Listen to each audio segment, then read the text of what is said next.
And now what we're going to do is install the required plugins that we need for this WordPress website tutorial. And plugins are tools that help you customize and build out your entire WordPress website.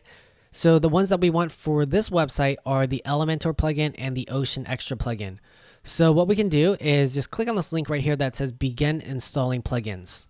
And once you come to this page right here, let's just check this box at the top so that you select both of these plugins, and then go into this drop down and select install and then click apply. And once the plugins are installed, we can go and check them out. So if you hover over plugins, go ahead and click on install plugins. And you should see a list of all your plugins right here. And you can see that we have the Elementor and the Ocean Extra plugin right here. And if you ever want to install some additional plugins, you can always just click on Add New.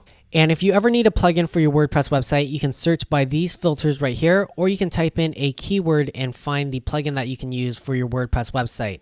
And I'll let you play around with this on your own. And we do go over this stuff in more detail in our video tutorial on how to use WordPress. So I'll link you to that video in the video description. But right now what we're going to do is just move on to the next step.